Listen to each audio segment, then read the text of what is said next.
প্রিয় দর্শক আসসালামু আলাইকুম।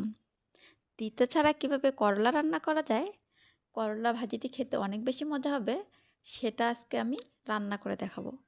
আশা করছি আজকের এই রেসিপিটি কাজে আসবে। একটা কড়াইয়ে তেল দিয়ে তেলটাকে গরম করে পেঁয়াজ কুচি করে দিলাম, সাথে দিয়ে দিব কাঁচামরিচ। এগুলো খুব ভালো করে ভেজে নেব। তারপর দিয়ে দিব হলুদ গুঁড়া আর স্বাদ মতো লবণ।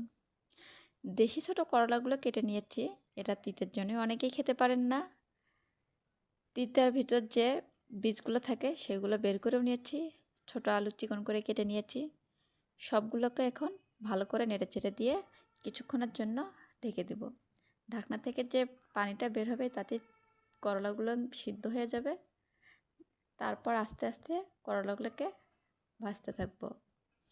ভাজতে ভাজতে যখন দেখা যাবে যে করলাগুলোর কালার পরিবর্তন হয়ে গেছে, তখন বুঝতে হবে যে করলাগুলো হয়ে গেছে।